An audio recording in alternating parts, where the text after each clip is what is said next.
October 30th, 1939, 9:12 a.m. Santa Monica, California. The air smells of salt and aviation fuel as the four engines cough to life. Mechanics step back. Executives from Douglas Aircraft shade their eyes. On the tarmac sits something enormous, wide-bodied, silver-skinned, experimental. The Douglas DC-4E, America's most ambitious airliner yet. The propellers blur. The ground crew signals. And slowly, almost reluctantly, the aircraft begins to roll. From the cockpit, test pilot Carl Cover feels the weight immediately. This isn't a sleek transport. It's a gamble. As the D-4E lifts off, you can almost feel the strain in the airframe. The slight shudder as engineers hold their breath. This machine was meant to define the future of long-range flight. Instead, within months, it will be rejected. Too complex, too expensive, too much aircraft for a world not yet at war. But someone is watching. Across the Pacific, naval attaches quietly take notes, measurements, layouts, performance data. Because while America debates cost efficiency and passenger comfort, Imperial Japan is already thinking in terms of distance and domination. By the time the DC-4E is deemed commercially unviable in 1940, its fate seems sealed. Douglas strips it down, redesigns it into something simpler, the C-54 Skymaster, and moves on. America always moves on. But Japan doesn't discard the idea. They buy it, crated, documented, and shipped piece by piece. The rejected American airliner crosses the ocean. It arrives not as a passenger plane, but as a blueprint for power. At Nakajima Aircraft Company, engineers crowd around the plans. To them, this isn't a failure. It's a shortcut, a ready-made answer to a question Japan is desperate to solve. How do you strike farther than anyone expects? By 1941, Japan's strategic nightmare is becoming clear. Their empire stretches across the Pacific, but their bombers do not. The Mitsubishi G4 Betty is fast, yes, but fragile. No armor, no self-sealing fuel tanks. Range comes at the cost of survivability. Every mission is a gamble with fire. Japan wants a true heavy bomber, something that can cross oceans, something that can rival the American B-17 and the looming B-29, something already designed. So Nakajima begins transforming the DC-4E into the G5N Shinzan, mountain trimmer. On paper, it looks promising. 4 engines, massive wingspan, long range, a bomber born from civilian comfort. But war does not forgive shortcuts, and it does not care where your ideas come from. As the Shinzan takes shape, problems emerge immediately. The airframe wasn't designed for combat stress. The engines, underpowered. The weight, crippling. Defensive armament has to be bolted on like an afterthought. Every modification pushes the aircraft further from balance, further from reliability. Test flights begin. Pilots report sluggish handling. Maintenance crews curse its complexity. And still, Japan presses forward. Because by now, the war has changed. Germany, Japan's Axis partner, is discovering the same truth. Control of the war's pace is slipping away. Blitzkrieg has stalled. Attrition has begun. Industrial output, not tactical brilliance, is becoming the deciding factor. America is waking up. And when America wakes up, it builds. The Shinzan is Japan's attempt to keep up, to leap ahead using someone else's discarded future. But as the first prototype lumbers into the sky, one question hangs unspoken in the cockpit, heavy as the aircraft itself. What happens when a weapon is born from rejection and rushed by desperation? Because this bomber will never bomb a single American city, and its failure will echo far beyond Japan. The weight of reality. The Shinzan never feels comfortable in the air. On its second test flight, the bomber struggles to climb past 10,000 feet. The engines, Nakajima NK-7A Mamoru 2, run hot and uneven. In the cockpit, the pilot eases the throttles forward, then pulls back again, listening for vibrations that shouldn't be there. The controls feel heavy, delayed, as if the aircraft is thinking before it obeys. Below, engineers watch in silence. This was supposed to be Japan's answer to American industrial might. Instead, every minute aloft exposes another compromise. The fuselage, designed for passengers and luggage, flexes under the stress of military loads. Reinforcing it adds weight. Weight demands more power. More power demands engines Japan cannot reliably mass-produce. And that is the real enemy now. Not enemy fighters, not flak, time. By 1942, the war has shifted into a contest of factories and fuel.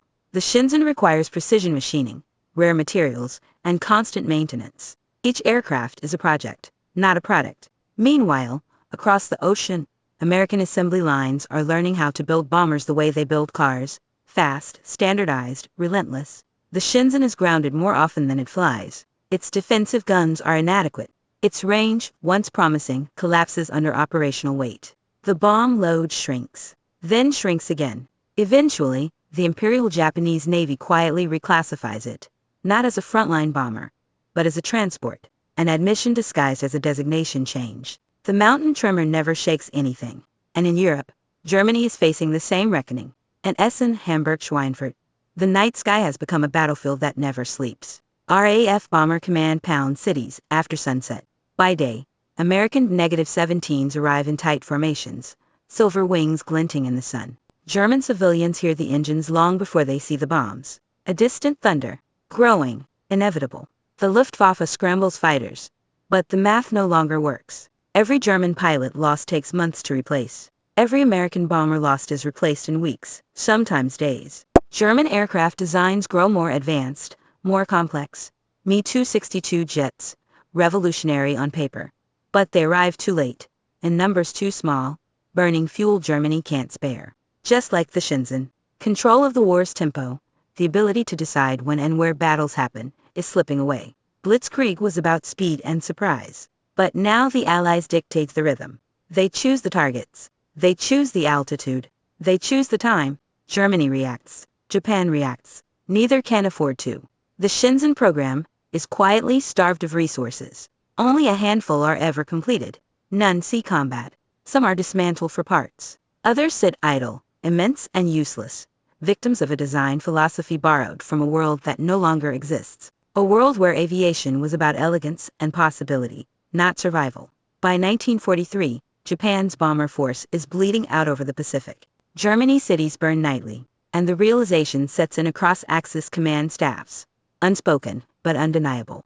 They are no longer setting the pace of the war. They are chasing it. And when you chase an industrial giant, when you try to match mass production with improvisation, the end is not sudden. It is slow, methodical, crushing, because while the Shinzan fails quietly on distant airfields, a new sound is beginning to dominate the skies over Europe. A deeper engine note, higher altitude, longer range, a sound Germany cannot stop. The moment the sky belonged to someone else. March 6, 1944, 8:20 a.m. 25,000 feet above Berlin. The contrails appear first, thin white scars cutting across a pale blue sky. Then the shapes resolve. Dozens, hundreds, box formations stretching from horizon to horizon. The sound reaches the ground seconds later, a low, steady roar that vibrates windows before a single bomb falls. For the people of Berlin, this is no longer shocking. It is routine. Inside a B-17 Flying Fortress, Waist Gunner Staff Sergeant Frank Mears adjusts his oxygen mask and peers through frost-edged plexiglass. The temperature is 40 degrees below zero. His fingers ache despite heated gloves. He doesn't look down. He looks outward, watching for fighters that may never come. That absence is the real warning. Once, the Luftwaffe would have been waiting. Swarms of Bf-109s and Fw-190s, climbing hard, attacking head-on, cannon flashing. Today, only scattered interceptions break through. Fuel shortages, pilot shortages, aircraft grounded for lack of parts. Germany is still fighting, but it no longer controls the sky. This is what Japan never reaches with the Shinzan. This is what Germany is losing. The difference isn't bravery or engineering talent. It is scale. The Allies have solved a problem the Axis never could.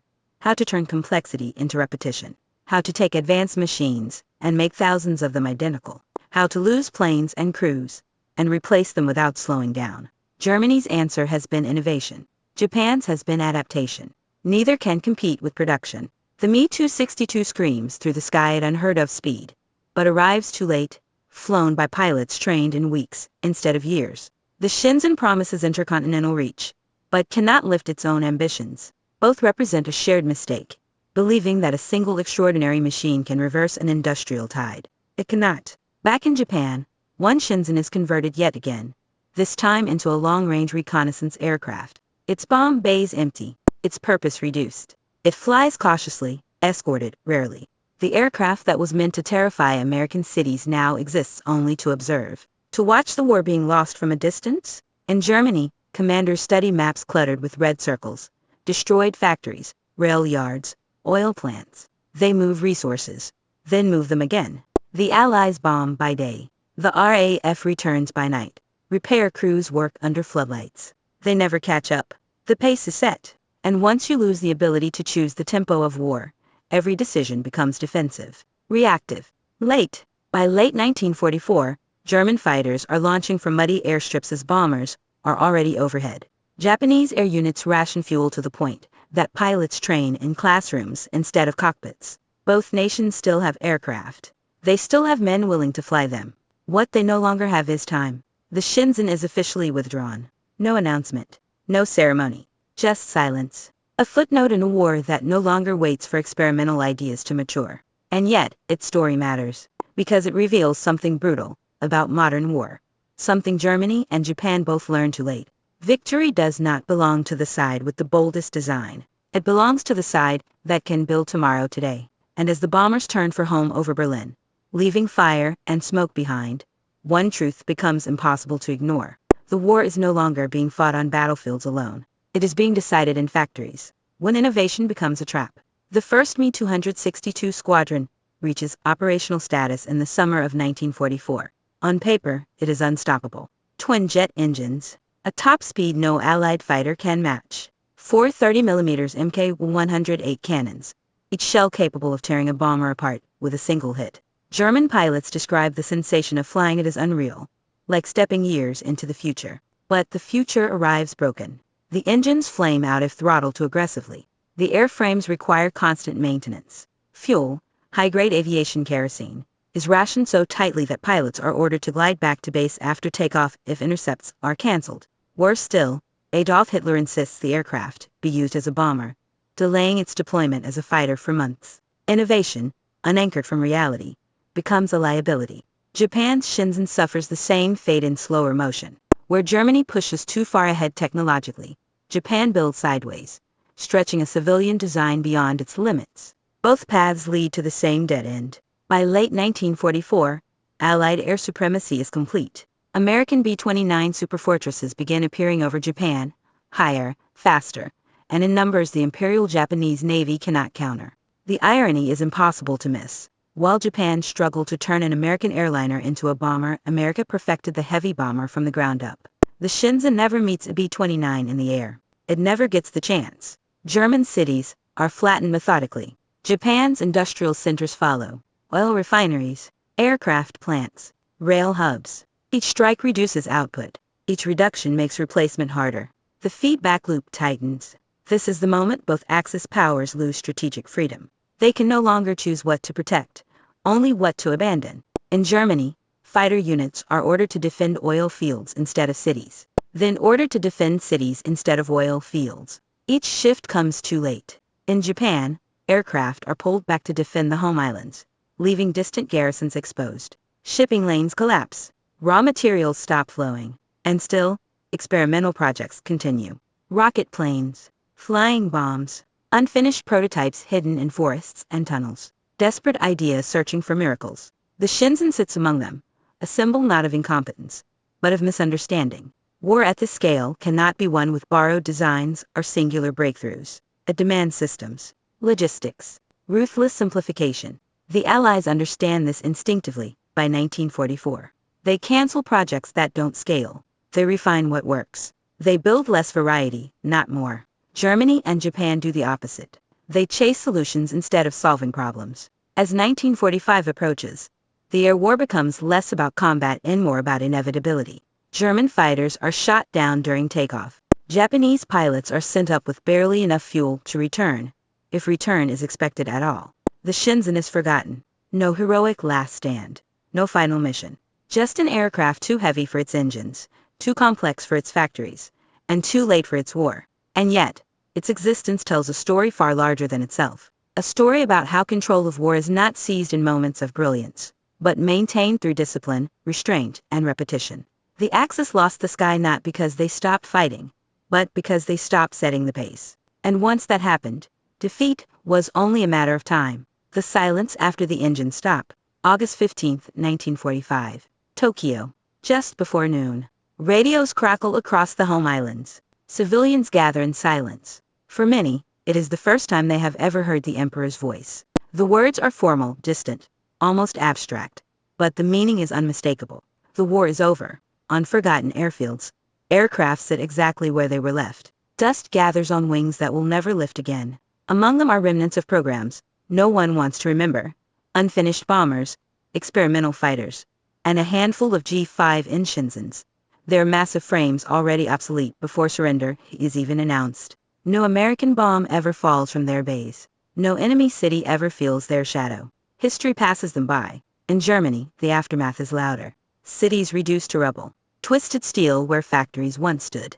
The Me-262, once feared, now sits burned out on cratered runways, destroyed more often on the ground than in the air. Allied pilots walk among the wreckage, marveling not at what these machines did, but at what they might have done. Too late. That is the shared epitaph. Japan bought America's rejected airliner believing it could shortcut the future. Germany bet on revolutionary machines to regain control of a war already slipping away. Both underestimated the same force. Momentum. Once lost, it cannot be reclaimed with innovation alone. The Allies won the air war not because they built perfect aircraft, but because they built enough of them. They accepted good enough, then produced it at a scale that reshaped the sky itself. Every failed Axis project, every Shinzan, every delayed jet, widened that gap. The lesson is brutal, and it is modern. In industrial war, brilliance without infrastructure is noise. Speed without sustainability is suicide. And borrowed ideas, no matter how advanced, collapse under pressures they were never designed to endure. The Shinzan becomes a footnote, a curiosity in post-war reports, a bomber that never bombed. Yet its story mirrors the fate of the Axis itself, ambitious, resource-starved, and ultimately crushed by a war that no longer waited for clever solutions. The sky belonged to someone else, and by the time Germany and Japan realized it, the engines that once promised salvation had already gone silent.